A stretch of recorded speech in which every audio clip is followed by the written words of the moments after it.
Good morning, everybody.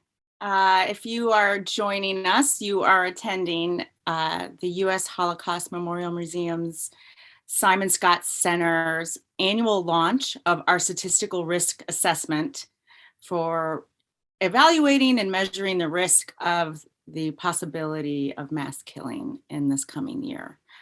We're just going to give a few seconds for you all to get in place.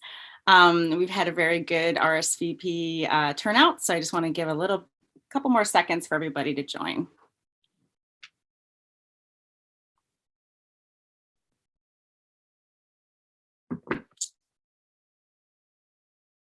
Okay, so my name's Nicole Wittersheim. I'm a senior policy advisor at the Simon Skjodt Center for the Prevention of Genocide. And we are very happy to have our participants, who I will go through and introduce momentarily, as well as many of you that have joined us today for this event. Before we begin, I'm going to make a few housekeeping announcements. Even after 2 years, we are not the technical superpowers that you might think we should be, so please forgive us in advance for any glitches. In running this, we have a series of live speakers as well as video presentations. So we hope to move, and a PowerPoint, hope to move smoothly best we can. We want you to please use the Q&A function located at the bottom of center of your screen to type in any questions that you have at any time throughout the program.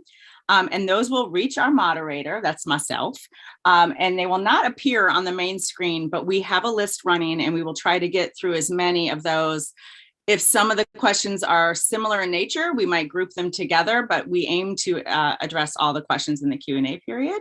The chat function is disabled because this is a webinar.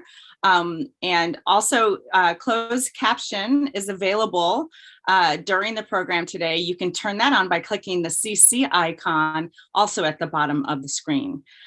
So we're going to go ahead and hear from our first speaker. I'm very pleased to have in our introductory remarks the Special Assistant to the President and Senior Director for Development, Global Health, Humanitarian Response at the National Security Council, a former colleague of mine at USAID as well, Ms. Linda Etem. Thank you. Hello, everyone. I'd like to start by thanking the museum and the Simon Skjodt Center for the Prevention of Genocide for organizing this important event. I'm honored to be a part of it. My name is Linda Etem, and I lead the National Security Council's Development, Global Health, and Humanitarian Response Directorate. Our directorate's work grapples with promoting and harnessing the opportunities for greater prosperity and well-being across the globe, while also ensuring that we, as the United States government, are responding to the needs of the world's most vulnerable people during their darkest times. While we continue to see progress globally across a number of development indicators, we are also seeing a rise in mass human suffering. We're seeing the rise of its destabilizing effects across different settings, and we're concerned that much of it is man-made and that much of it is preventable. Mass atrocities and how we prevent them remain key concerns. And today I'd like to focus on 3 areas. The first is leadership. The second is practice, the practice of atrocity prevention. And the third is accountability. First, the President's leadership on a number of converging global pressures and trends reminds us of the importance of elevating atrocity prevention in all of the work that we do across peace and security challenges of our time. As we've seen over the past year, the President set out an ambitious agenda to restore the United States' role in the world.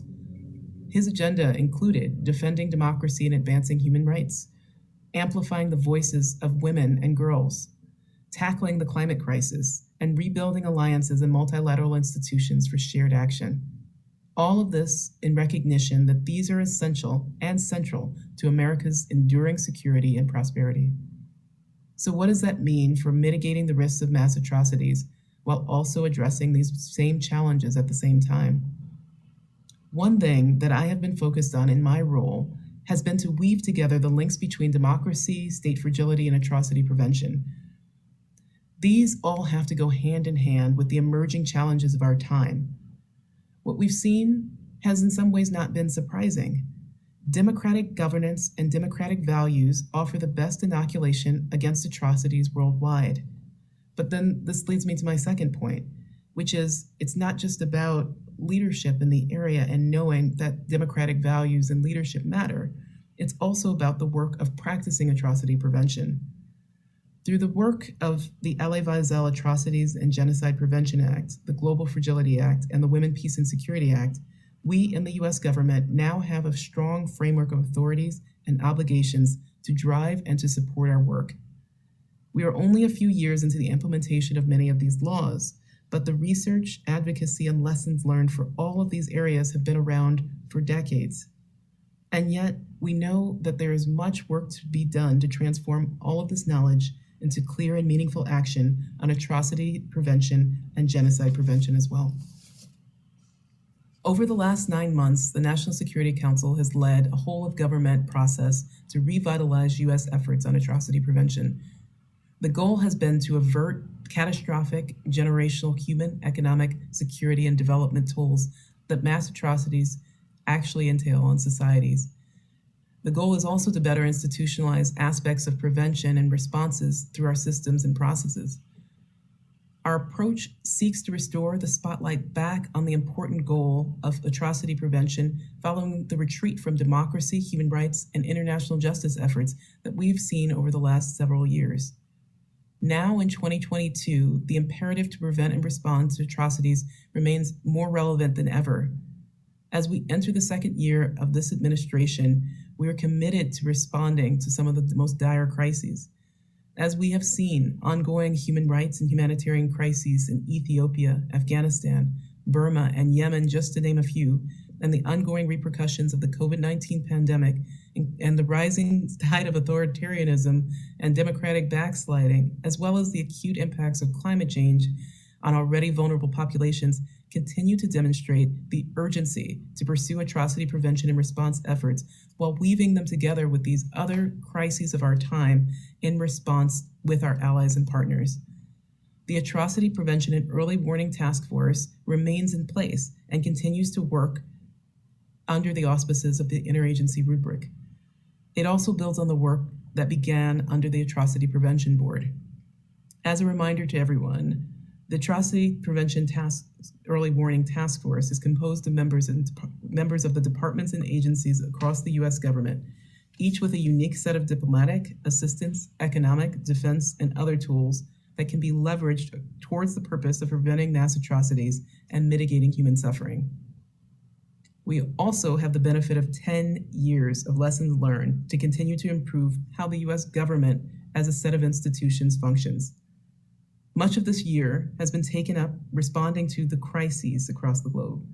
In August, our world shifted with the U.S. withdrawal from Afghanistan and the feared implications on some of the most vulnerable and marginalized Afghans. The human tolls in Burma and Ethiopia remain of the utmost importance and our top tier concerns as a government. But they also focus on response once it's already too late to prevent the crises themselves. And we know that we need to do a better job on the prevention. Analyses and risk assessments are important tools to assure that our atrocity prevention experts have a voice at the table early on when we see the early warning signs, and so that we have the time to deploy the toolkits once we have them. They're also really important in making sure that we don't continue to repeat the same mistakes from before. This brings me to my third point. I want to emphasize the importance of accountability. We plan to roll out the Atrocity Prevention Plan this year as a signal of our commitment to atrocity prevention and mitigation. While the task force plans to provide some real-time support to responding to these ongoing crises, we're committed to focusing on a prevention agenda. We think that this is not only good for preventing mass human suffering and casualties, but as well, we also think it's really critical to making sure that it's enhancing our own global security and national security interests. By sharing our strategy publicly and ensuring that there's a yearly report that's submitted to Congress, we think that this is an important way of holding ourselves accountable and ensuring that we learn from our experiences, whether they're painful, whether they're sobering, whether they're bruising. We also think that it's a way of institutionalizing what works and what doesn't work. The Elie Wiesel Act, for example, obligates actors across the US government, whether they're in Washington here, or whether they're in an office overseas in one of our 300 diplomatic missions worldwide, to raise alarms when they see troubling or warning signs of atrocities. We believe that all of our staff must be empowered to do so, and it's our responsibility here in Washington to hear them and to act on the information before it's too late to save lives. This is a whole of government effort that's not meant to be siloed in an initiative, and it's not meant to be unrelated to all of the other efforts that we're pursuing. Bureaucratically, that means that this is complicated. But just because it's not easy doesn't mean that it's not imperative that we make progress on how we do this. Acting early is our best chance of preventing human suffering and stemming further instability, and we must hold ourselves accountable to this standard. We're also working to improve and expand our consultation in this process so that we can hear more from you and learn from you. We've received numerous suggestions and a lot of excellent feedback from civil society, and we're working to incorporate it into this year's report.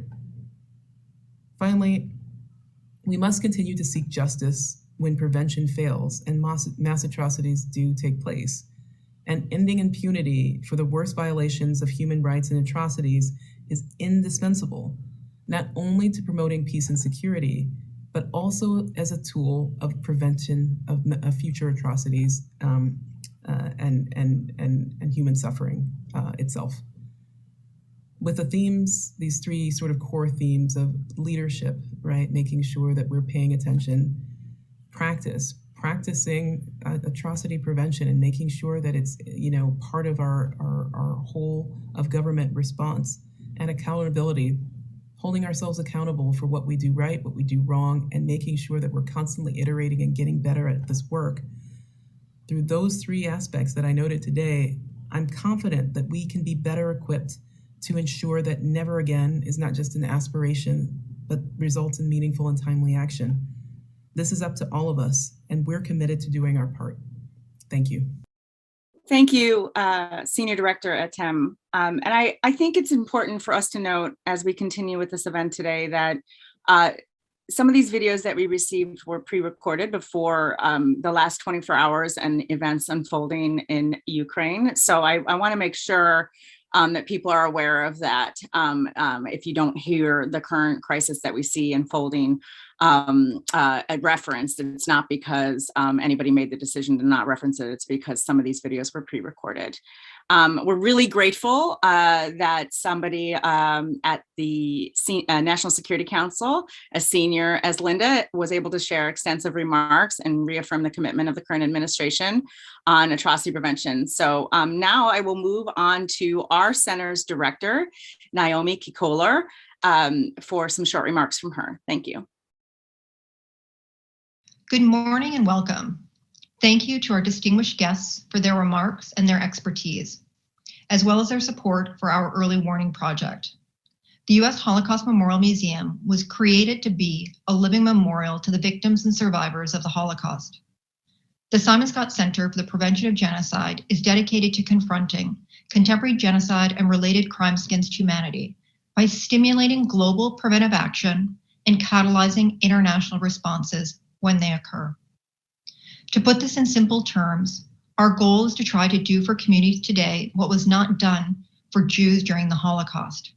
As a community of conscience, we must not only act when genocide is evident, but also when early warning signs appear.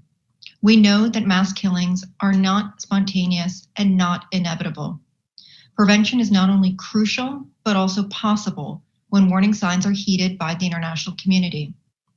As the bipartisan Albright-Cohen Genocide Prevention Task Force concluded more than a decade ago, effective early warning does not guarantee successful prevention, but if warning is absent, slow, inaccurate, or indistinguishable from the noise of regular reporting, failure is virtually guaranteed.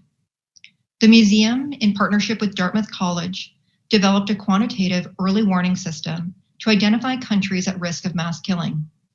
The Early Warning Project uses state-of-the-art methods to assess the risk of mass killing in countries around the world. Today, we're launching the 2021-2022 Statistical Risk Assessment, which can help policymakers determine where to devote scarce resources for additional analysis and ultimately preventive action. We should remain vigilant to the risks in these countries now and act before it is too late. Building on the lessons of the museum, the Center's Early Warning Project stands as a tool that equips decision makers to meet the obligations of never again. We strive to understand and alert leaders to the far-reaching consequences of ignoring evidence. As we remember the Holocaust and the lessons it presents us with, we call to mind the words of survivor, activist, and Nobel laureate Elie Wiesel. Because I remember, I despair. Because I remember, I have the duty to reject despair. We strive in all of our work to reject despair by acting on early warning signs and recognizing the preventable nature of these devastating crimes. The Simon Skjodt Center serves as a resource to the administration and members of Congress and their staff to help advance this important work. It is now my pleasure to introduce Lawrence Wuescher, the Center's Research Director and Early Warning Project expert. Thanks very much, Naomi. So it's my role now to elaborate a little bit on this report that we're helping launch today, the Statistical Risk Assessment as part of our Early Warning Project, and tell you a little bit about how we've produced the report and some of the results and what we think people ought to do with those results. So just to recap a little bit about the Early Warning Project, it was launched in 2015 as a partnership between the museum and Dartmouth College. We'll be hearing later from Tori Holt from Dartmouth, our partner in that, along with Ben Valentino, who spearheaded this work after doing a fellowship with the museum. The project has really twin goals. Firstly is to improve discussions around the risks of genocide and mass atrocities and the need for prevention. And at the same time, because this is an evolving and emerging field, to try to contribute to the developing science of early warning for mass atrocities. The project has three main components. The statistical risk assessment is what we'll focus on today. But just for your awareness, we've also experimented a bit with some crowd forecasting methods to see whether we can tap into the wisdom of the crowd to improve our understanding.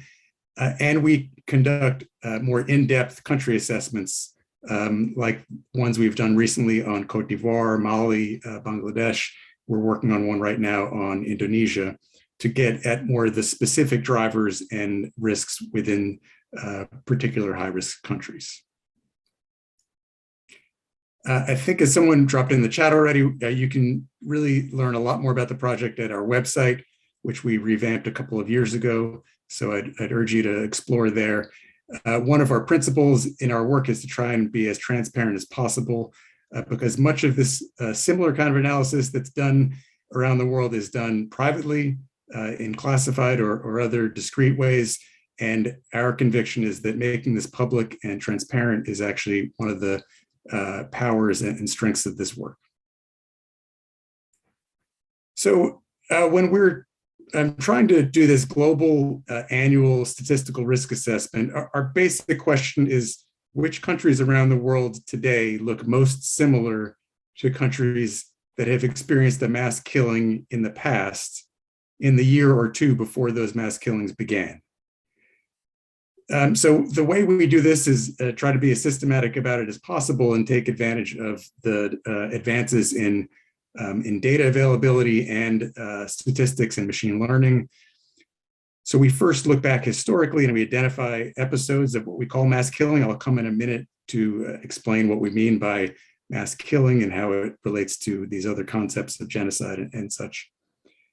But that's our first step, that we look back and identify those episodes back to 1945 for state-led mass killing, back to 1989 for non-state mass killing. Then we compile a bunch of publicly available data on things that are at least plausibly associated with the risk of mass killing. I'd emphasize we take these data from publicly available sources. A few of them are here. But we're not making those judgments, but we're drawing on those that information from other sources. We feed that in and build a machine learning algorithm, which basically looks for patterns in the data and identifies how these potential risk factors are related to the onset of mass killing. Then we take that algorithm and we apply it to the most recent data for almost 165 countries around the world. Now, I want to underscore that the most recent data for this analysis are reflecting the conditions in countries at the end of 2020. There tends to be a time lag of at least a few months before those data are available, and then it takes us a little bit of time to produce the results and get to the point of launching. So that's why we're talking about 2021 and 2022, the years that these results apply to, based on the data through 2020. So I've referred to mass killing a couple of times. As you heard from Naomi, our center's mandate is about genocide and related crimes against humanity. But to build a statistical model to assess risks, we need to have a definition that's really as objective as possible, that is not really subject to judgment or debate among experts about which situations amounted to those phenomena or not. And as we know, genocide is a concept that is often debated about what situations amount to genocide or not, partly because of the definition in the Genocide Convention. So we use this definition of mass killing, which is overlapping certainly with genocide and related crimes against humanity, but it is distinct. I just want to underscore we're talking about deliberate actions. So we would not be looking at situations where large numbers of civilians die in incidental or accidental ways. When specific armed groups, be they state or non-state, are taking these actions. And the numerical threshold here is 1,000 or more non-combatant civilians. Now, there's nothing magical about that number, but we do need to use some threshold so that we can clearly identify what counts and what doesn't for our modeling purposes. And that is a fairly conventional threshold within these kinds of projects. We also look for instances where civilians are targeted as part of a specific group. Now, our concept of groupness is broader than in the Genocide Convention, but we're excluding situations where there might be high levels of violence, but they're from unrelated events. The last thing that you don't see explicitly in this definition I want to mention is that we're assessing risks of mass killing when both the armed group and the target group are within the same country, residing within the same country. So we're not able to assess risks of what you might call cross-border or international mass killing. So this is one way of seeing the results of our current assessment in this so-called heat map. The countries that you see in the darker colors are at higher risk. The countries with the crosshatch are those that are currently experiencing mass killing episodes. And here I just want to underscore one thing, which is that these results make clear that though Africa is home to many countries at relatively high risk, the risks of mass killing is not just an Africa problem, as sometimes people might believe. That you see the risks kind of cluster in three regions, principally in South Asia, in the Middle East, North Africa, and in Sub-Saharan Africa. Here is the list of the top 30 countries in our current assessment. We tend to focus on our top 30 as our relatively high risk group. And a couple of things to note here, the countries that are listed in orange are those that have ongoing mass killing. So you see many of those countries are in the top high risk group here. We do want to, in particular, draw people's attention to those countries where there's not an ongoing mass killing, because those are the places where we think there ought to be the greatest opportunities for prevention. And the other thing to note on this slide is that the percentages here, these are the estimated risk assessments of a new mass killing event in the year or two ahead.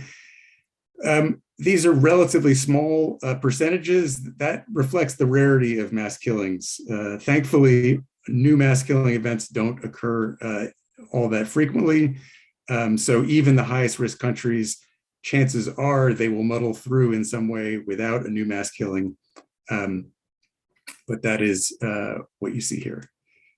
So let me just quickly go through what we should do with this. So we highlight 4 types of countries to pay especially close attention to. The highest risk countries, obviously any kind of rankings, you should look at the top of the list. And the sorts of questions to ask are these countries receiving enough attention on the risks of mass atrocities? So not just are they in the news, but are people paying attention to the possibility that civilians could be targeted systematically? Same set of questions really should be applied to the consistently high risk group, so countries that have been near the top of our list for a number of years. And these are 4 here. The other thing here is that we think of this assessment as the beginning of a process of conversation and additional analysis. So it's important to think about what kinds of additional analysis could shed further light on the nature of the atrocity risks. Certainly when there's a significant increase in risk, as we've observed in these 3 countries, we want to understand why and what might trigger a kind of continuing trend upwards. So we can look within our model at the specific factors, but we also want to look qualitatively at the developments in those countries. And then finally, unexpected results are worth looking at. This is a little bit more subjective, but these are 3 countries where we thought many experts might suspect that they should be higher in our rankings. And it's important to try to explore what accounts for those discrepancies, not sort of pit these as competing claims, but try to understand what might be uncovered if we have a conversation among people with different perspectives. But the essence here is that our model at least is suggesting that these countries don't look like countries that have experienced new mass killings in the past. And then lastly, I just want to highlight, this is an example from our website. We have a page on each country where you can go find much more information about the specific risk factors, the trends over time, and all of the data are available if you want to download and play with them yourselves. So with that, I will turn back to Nicole. Thank you, Lawrence. And thanks for mentioning at the end there the kind of outlier countries that we see current mass killing happening and mass atrocities happening in China and the Uyghur area. We have a report that we released last year. I asked Kendall to maybe include it in the chat here so you can easily find it. And then also risk remains extremely high and continues to violence continues to unfold against primarily the Rohingya community in Burma. And so I would just draw your attention to our newest in-person exhibition at the museum that we invite you to come. The museum is open. You need tickets, but those are free of charge, and that's just managing the amount of people in the facility. But we really would love for any and all of you to come and see the new exhibition that we have on the Rohingya genocide inside the museum here in DC. Okay, so now I'm going to turn it over to Mahari Tadeli Mehru. He is a professor at the School of Transnational Governance Migration Policy Center at the European University Institute. We are working with him on his deep and urgent work on the crisis in Ethiopia and the crimes we see unfolding there. He has had extensive work with the African Union on the mass killing and documenting what has happened in South Sudan, among other things. So we're really happy to have his expertise to reflect on what we're putting forth and how to use early warning and turn it into early action. Thank you, Mahari, over to you. Thank you, Nicole, and thank you, Lawrence, and for this interesting presentation. Since others will be also speaking in this conversation, I want to limit myself within the time on 3 key issues, perhaps where I could add a value to this conversation. The first one is the local manifestations of atrocity and the warning that are given and the response to those warning, especially I will take the case of Ethiopia, Tigray, and other parts of the country where atrocities has been committed and being committed now as we speak. Second, the gap between what accounts for the gap between early warning that we had and early response to atrocity. Lawrence, you have given us a very good portrait of the atrocity that's happening in your short presentation about the report that you have prepared. And I would like to perhaps add one local manifestation on the gap between early warning and early response or early action. And the third one is what can be done to narrow down the gap between early warning and early action. Now, first, I think, was there a clear warning about atrocity in Ethiopia? And you have highlighted in your report, even before that, there were several write-ups and warning that was given by experts that unless there is intensive intervention with political forces that were vying to control power in Ethiopia, especially since 2014, but it could be earlier than that, where people were ringing the bell, basically warning bell that this crisis in Ethiopia, which manifests in competition for power by mobilizing ethnic communities, and most often on basis of emotion and politics of identity, politics of number, majoritarianism in some instances, where they want to control the state power and use it to impose a certain political position, the chances for atrocities were clear that they were coming, that this will not be limited to Ethiopia only, it could destabilize the region too, and inviting regional actors beyond the region, neighboring countries within the region, but also extra-regional actors away from the northern Ethiopia, but the neighboring countries, Sudan, Eritrea, and the Middle Eastern countries. And indeed, these forces that were vying for political domination, political power, tried to marshal whatever support they can get from within and outside. And when it was not possible to dominate political power without waging war, we had a war in November, especially a war waged on Tigray. And other parts of Ethiopia faced the same kind, if not the lack of organized massive resistance like in Tigray. But there was a lot of atrocities reported in Oromia, in Benishangul Gumuz, in Somali region, even before the change of government, the rise of Abiy Ahmed to power as the Prime Minister of Ethiopia. Now, were these developments not noticed or not reported to the authorities in the region, in the country, to prevent, because the country itself, all of these institutions were controlled for this purpose and being used for the war, and they were part of the war, if you wish, all institutions, state institutions, but for the authorities that were supposed to serve as the backup generator in protection, prevention of civilians, like the IGAD, Intergovernmental Authority on Development, or African Union's APSA, the African Peace and Security Architecture, especially the African Standby Force. Their deployment within the APSA and ASF, African Standby Force Policy Framework, this would fall under scenario 6, where you have atrocity, mass atrocity, the case of mass atrocity happening, or the warnings that came through letters of pleas for national dialogue, write-ups by experts on what may transpire as the scenarios for the country.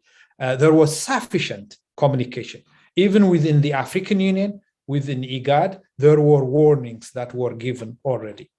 Now, why were not these warnings heard and taken seriously, and actions were not following? There were some efforts, but not as a preventive effort. In the beginning, there was no such a preventive action by IGAD or by African Union one can talk about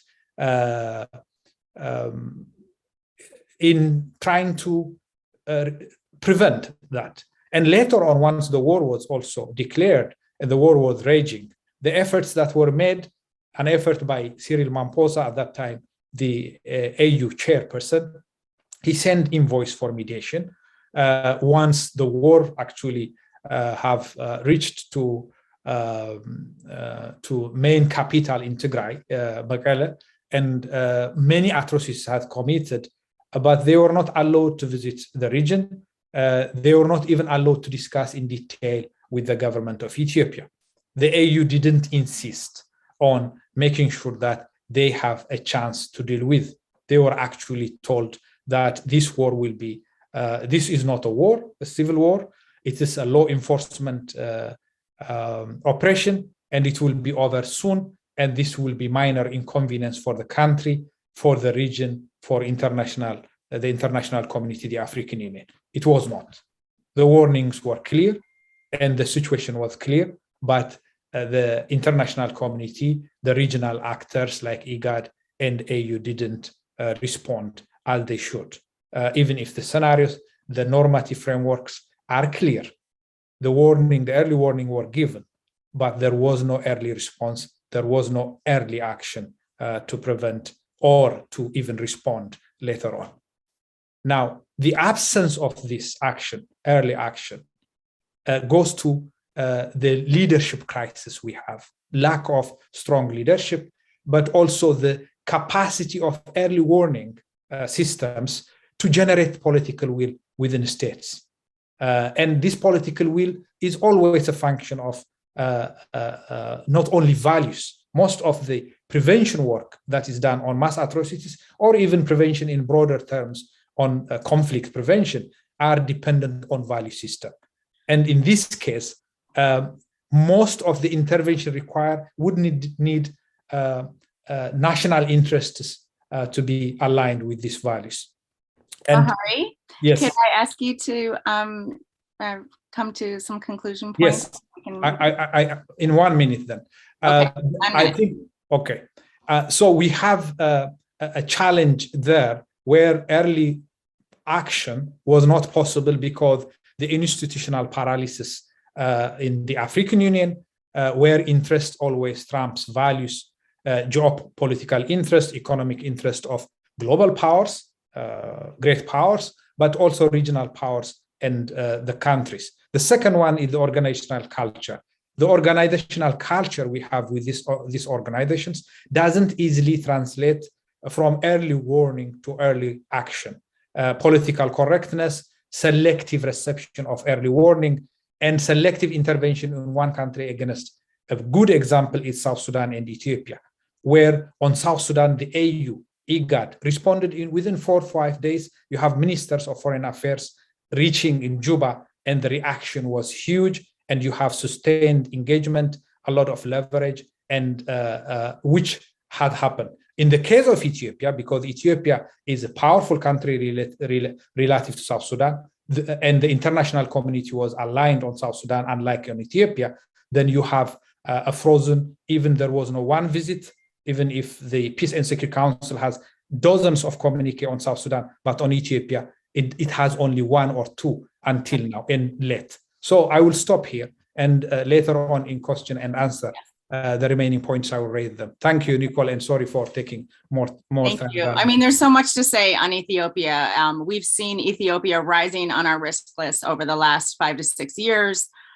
So, I would definitely say the world had warning that things were not on the right trajectory in Ethiopia, and you make very important points at the end as to what happened. What is the organizational culture of all of the regional and institutions that are set up to respond and do early action and do the difficult diplomatic work to prevent these crises. And what are in reality, what are the competing interests when action is discussed. So now I'm going to turn it over to Victoria Holt. We're very pleased to have her join us. She is now the director of the John Sloan Dickey Center for the International Understanding at Dartmouth College, which, as you all heard from Lawrence, is the partner of this project. And I am very happy that Tori is joining us because I saw her in action when she was in the U.S. government in the Obama administration, fighting these fights and making the case for atrocity prevention. So I'm glad to hear her thoughts and some, maybe a few good stories of how this worked or didn't. Thank you so much, Tori. Over to you. Thank you very much, Nicole. And it's a pleasure to join the speakers, including Mayru, and following also with Linda, Adam, Lawrence, and Naomi. So I'm coming from Dartmouth College, which is a proud supporter of this work, particularly my colleague, Professor Ben Valentino, who's a real leader in the field. And we have some fantastic students who want to work in this as well.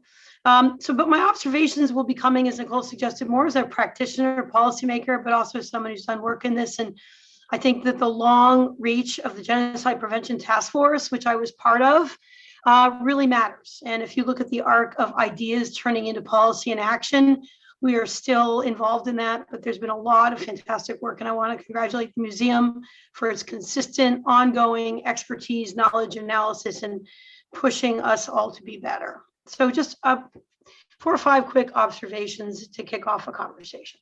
First, I always want to emphasize this. Linda Adams said it, it's in your report. These kinds of mass killings are not by accident. They are not spontaneous. They're on purpose.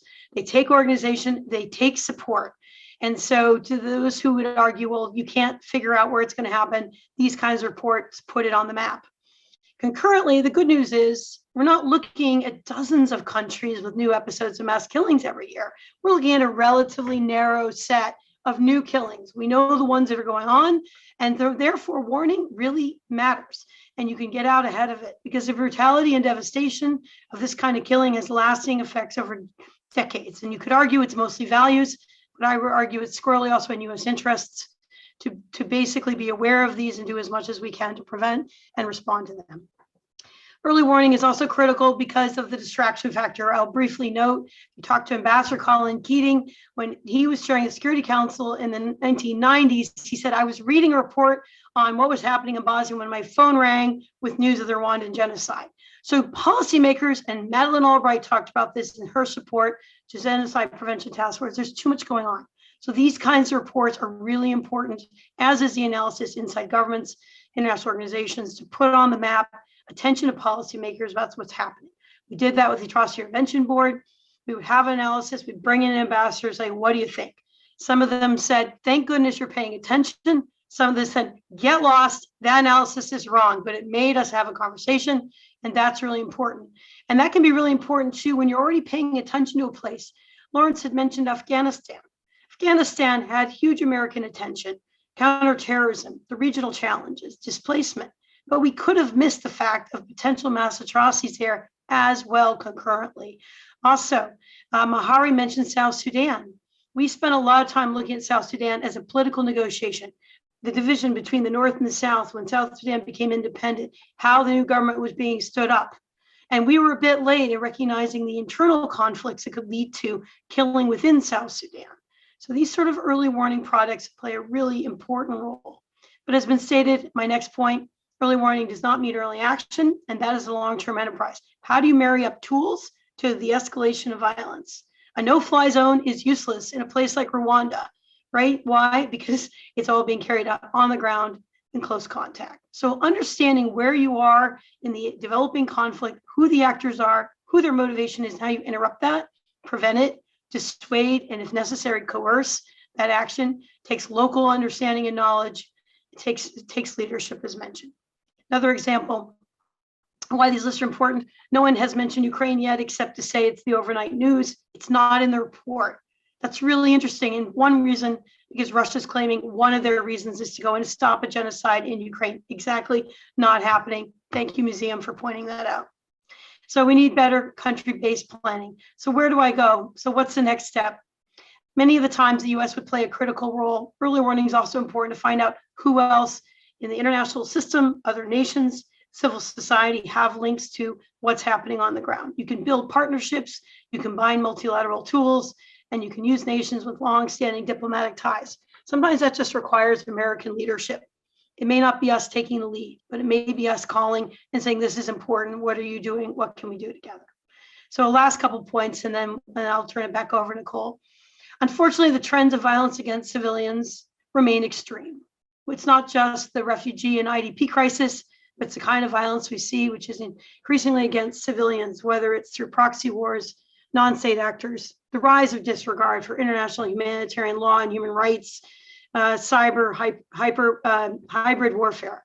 And so I think whether it's literally mass killing or not, these sort of tools are more important at the whole continuum of potential violence, particularly when it accompanies a rise in authoritarianism and anti-democratic forces.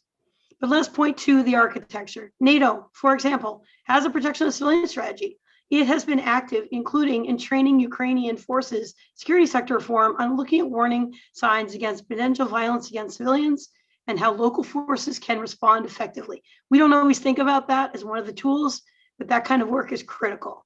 And that's another area where militaries and police forces around the world who abide by rule of law can be better trained at doing those sort of things. So where will I go? We have a long wish list, but top of mind is US leadership, because that's our main audience here. These sort of issues should be in the US national security strategy. It was very important in the Obama years that atrocity prevention was described both as an interest and a value combined. It still meant that we had atrocities. We couldn't keep everything off the president's desk. We know Syria, but we were able to work within the system to try and ameliorate and address other preventive cases. So I'm very pleased about what I've heard today. I also think universities, academics, NGOs, and researchers have a huge role to play. So please call on us. Thanks. Back to you, Nicole. Thanks so much, Tori. And thank you both for grounding all the different, grounding us on this problem, all the different, we have the realms, we have the local, we have the regional with African Union and other regional entities, we have the US government, NGOs, academics. This is a complex problem set. We hope our statistical risk assessment every year gets the conversation started and focused on the right countries. But we need all of us to be working on this. So we have a ton of questions and a little bit of time. We might go a couple minutes over, but we do want to have this be a robust discussion. I'm going to start with a few questions we received early on. And I think we have to recognize that what's happening right now as we're having this meeting. And so Lawrence, there was questions about, can you explain how the risk list handles a case like Ukraine? Where was Ukraine and what by way of which, what the risk list is supposed to do? What does it say about Ukraine and what doesn't it say? Thanks, Nicole. I think we're all, as we speak, trying to understand what's going on in this rapidly evolving situation. This statistical risk assessment, as you've heard, is really intended to provide early warning, and with the emphasis on early. And that's partly because we think that those are when their best opportunities for prevention are. It's also partly just by virtue of the mechanics of producing this kind of assessment. So as you heard, the data that goes into the current assessment reflects conditions in countries as of the end of 2020 because of the time lag for the availability of that data. So anything that happens since the end of 2020 won't be reflected in the assessment of any country. I would note that on our website, we have a fairly new feature that allows you to explore different scenarios where you may know something has happened that's consequential since the data became available, and you want to see what implication that has on the risk score. So somebody could put that link in the chat to change a country's risk factor. The other important thing to note is that, as I said earlier, our assessments are looking at risk of mass killing by an armed group that resides in a country in the same country as the targeted group. So we're not trying to assess risks of cross-border international mass killing. That's just a practical consideration for what kinds of events we think we can reliably forecast, not a judgment on what is significant or normatively important. Thank you. Also, to save some time, there is a couple questions about genocide determinations.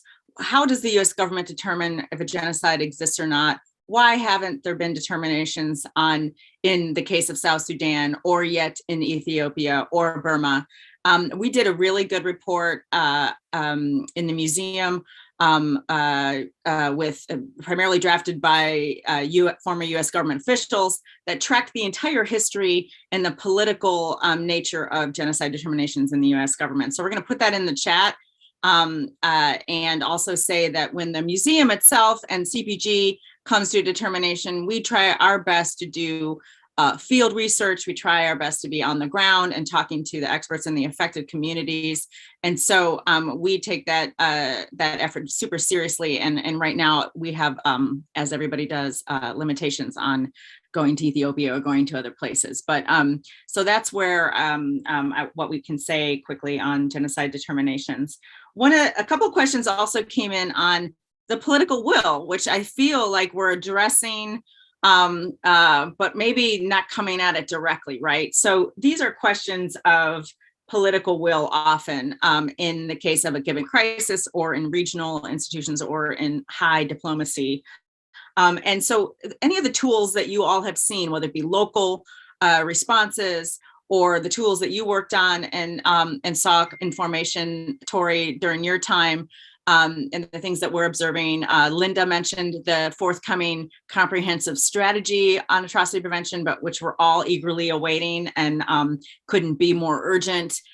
This was tasked by the Elie Wiesel Act, so we're ready and primed to receive it. But what it will do is it will lock in a clear plan for the US bureaucracy to work on this through a whole government approach, but we got to get it out. But can you talk, maybe Tori and then Mahari, about the question of political will and how we affect that to move from early warning to some action? Absolutely. Thanks, Nicole. Well, it's already been touched on, but leadership, having senior people, say in the case of the United States, give speeches to say this is important, it means both those who are working on it have something to point to, but it also animates future systems. So build it into every interagency meeting about a conflict and crisis to say, is this a place we have to worry about this? Just bake it into the agenda.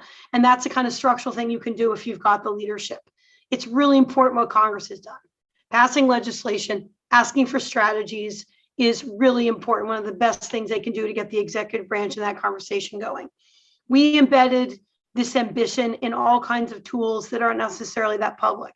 We know, for example, within the United Nations, peacekeeping missions, Security Council mandates remind governments that they're responsible to protect their own people and tell peacekeeping missions that they have to protect civilians. And that's first a civilian, but it can lead up to a military action if necessary.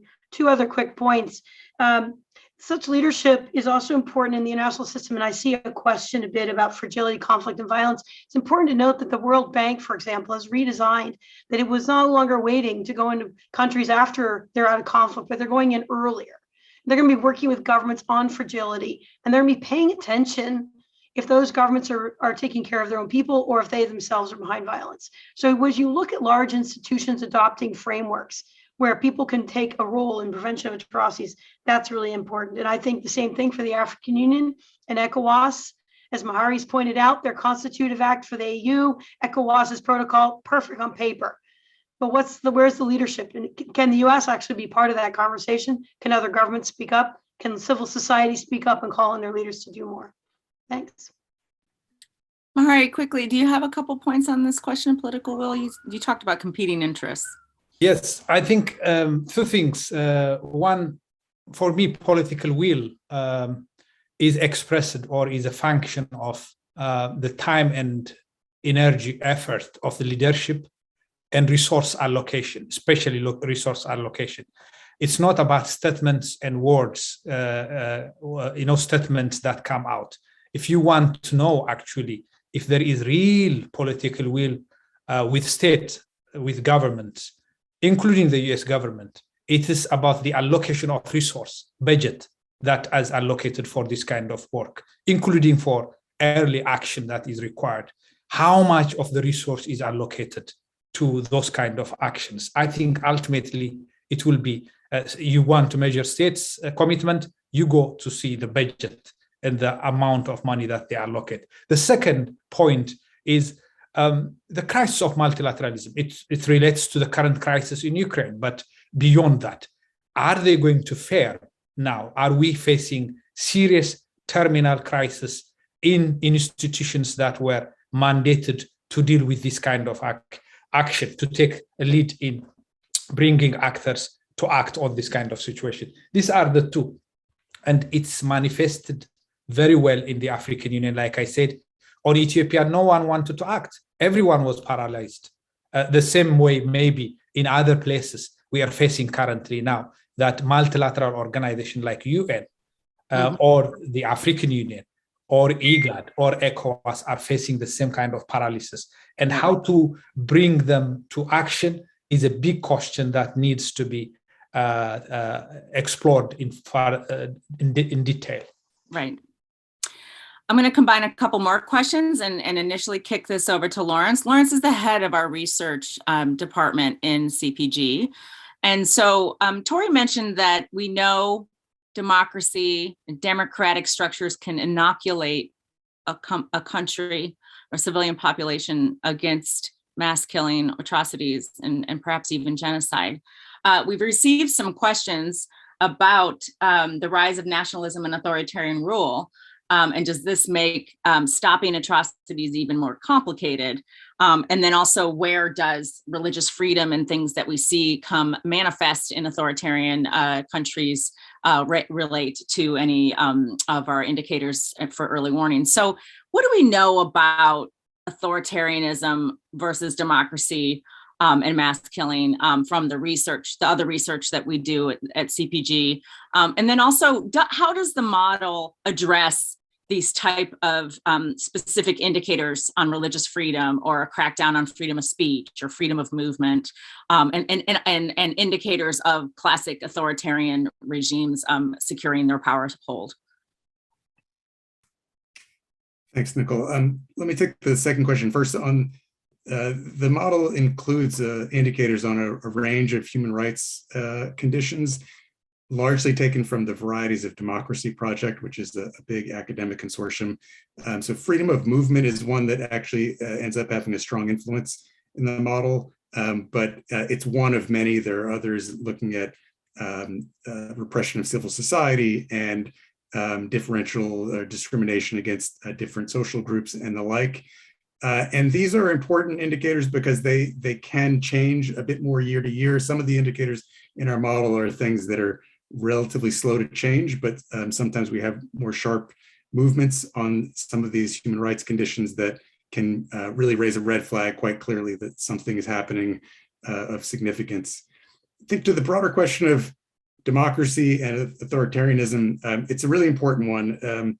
So I think it is fair to say that that really consolidated democracies are virtually immune from mass atrocities. But we've been seeing a trend towards democratic backsliding, and countries that are in this sort of middle ground where they have some democratic attributes and some autocratic attributes are often actually at the greatest risk for significant political instability and violence that could evolve into mass atrocities. So I think we need to pay special attention to those countries where they may be democratic on the surface, but there are kind of trends and countervailing pressures towards autocracy. The other way in which I think rising nationalism challenges atrocity prevention is in the international cooperation. Countries that are governed by leaders who are looking increasingly inward, are more suspicious about international institutions, international cooperation, are going to be less likely to join a coalition to try to deter and prevent atrocities in other places. So that's one of the ways I think that the international domain is getting more complicated. Thank you. So we are at time. I'm going to take a few more minutes. We've received some questions about Nigeria and Cameroon. We do have some work on Cameroon, and we're going to be doing some more. So if we still have time, Kendall, if we can put the last effort of Cameroon, we're very focused on identity-based killing in the Anglophone region there in that crisis. And so please watch our website for more updated analysis there. And we also have some work on the conflict in Nigeria. I would want, I'm going to take some of the questions, but there's a few questions that ask, what can we all do to make sure that this early warning list is in the hands of policymakers who can actually do something with it and about it? From our end in CPG, we have briefed policymakers. We have many of them tuning in today. Thank you so much. We are all here, if we're all here talking about this today, we're all in the business of trying to prevent mass killing, right, in some way. And so I would ask everybody that's in attendance today to think creatively about how to get, if it's not our list, if it's another list, if it's about specific countries, please see this as a call to action to try to get it to the policymakers you can influence. And that means just the average citizen talking to their elected officials as well about how this is better government, better governing of our resources. If we get out ahead of these problems, it's the right thing to do to save lives, obviously, but it's also doing all the things that the US government to do in a more informed fashion. But if I could just go around to our expert panel very quickly, and if you could tell people, and they're going to listen to every single word you say, and they're going to go out after this meeting and do this action, what would you say is the best way to get policy makers paying attention to this risk list or other warnings and actually translating it into early action? So I'm going to go to Tori, then Mahari, and then give Lawrence the last word on that. Thanks, Nicole. It's a tall order, but let me offer 3 ideas. One, basically keep asking policymakers what they're doing. You know, governments are responsive and reactive, and this should get baked into their answering. So whether you're a journalist, you're a civil society person, you're someone from another government, ask the United States, what are you doing? If you're in Congress, please interview them. Second, resources. I was struck, I remember I went to Burundi in 2012, and we knew that there was a potential for violence, and we knew some of the indicators. But the embassy was not set up with the resources because they were trying to figure out what they could apply for money for, and there was nothing in this pot of money. So it's really critical that there be money for conflict prevention, early warning, and action. The US alone can't do all this, but they can support that. And I would say the same for country teams, that the world has country teams, the UN development programs, there should be resources around the question and then in response. I already said leadership. My third thing is, I do think Ukraine, unfortunately, is revealing something that we should not take for granted, which is the international system is under deep challenge. We have a permanent member of the Security Council willing to invade a sovereign nation. So if we believe that the rules and the charter matter, we have a moment where there's an existential threat to the very rules-based order, and that includes human rights and preventing atrocities. So it's a time to really roll up our sleeves and look at that system and strengthen it and fight back, because I don't think this will be an easy one. Thanks. Mahari, what do we do about it? Yes, 2 things. I think I follow up what Tori said, and I agree with that, and what Lawrence earlier also alluded to. 2 things. First, engage and pressure, continuously engage and pressure. Engage with policymakers, engage with the institutions that we have. They have achieved several things in the past. In general, even within African system, early warning has reached to higher level. But the early response, the early action is where we are lagging. The African standby force, for example, is not standing even. It's not even sitting. It's not existing anymore. And we need to recalibrate, make them fit for purpose again, because a lot of investment has been made. So engage and pressure these institutions in different level to allocate resource, to allocate time and energy of leadership to these factors. The factors that make change. But the second is localization of even both early warning systems by allocating resource, but also early action, localization will be critical for 3 reasons. One, proximity matters to the situation. I think proximity matters. Where there is geographic proximity, there is more interest affected, more people affected, and we need to localize these efforts deliberately at global level. And local expertise comes with proximity. There is local expertise also on actions. And lastly, legitimacy to intervention could also be generated much easier if it's localized. Thank you. Thank you. Lawrence? Yeah, I agree with everything my fellow panelists have said. I think I would observe that we now have a lot of important words on paper about US government commitment to preventing mass atrocities and genocide. We've heard from multiple presidents and secretaries of state and other senior officials. We got a great statement from Senior Director at NSC this morning. So now I think the task is really about implementation. And here I would spotlight interaction with Congress, especially for NGOs and ordinary citizens. It's a greater chance that they will be responsive to your calls and your meetings than the administration is likely to be, just by virtue of the way they work. But I think Congress can play such an important role now beyond the legislation they've already passed, just in nudging the administration to live up to its commitments, to implement the work that has been mandated in these bills, and even just to respond to questions. So, you know, in the small time I was in government, I was really struck by, if a single member of Congress sends a letter to an agency and says, "Hey, I heard something is going on in country X. Tell me what you're doing there to address this," that stimulates a whole bunch of action. And so those seemingly small measures can actually have a fairly big impact. Our risk assessment is meant to be a tool and a resource to help give people a sort of very concrete idea of how to take this ethereal concept of preventing atrocities and put it into practice in real life. Thank you. Thank you all so much for giving your thoughts and expertise and your experience, and giving us clear direction forward, and reminding us how important this work is, and how we must heed these warnings.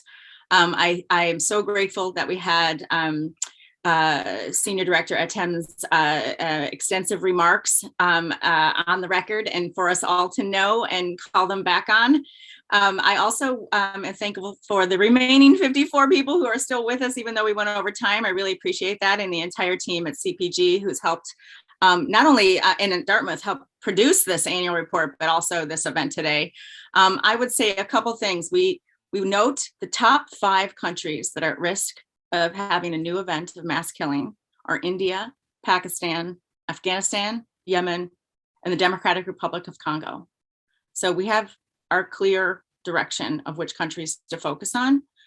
We are housed in an institution that explores in depth and seeks to educate all of us on the mistakes that were made during the Holocaust, and the lost chances and opportunities to save lives. So we can learn from that. We have a clear focus of which countries to focus on, and we have world events spiraling around us that should motivate us. So these events are not inevitable, they're not spontaneous, and they can be disrupted and prevented. So thank you all today, and we look forward to continuing the conversation, and hope this has inspired all of us to go out and do some good today and act on this morning. Thank you.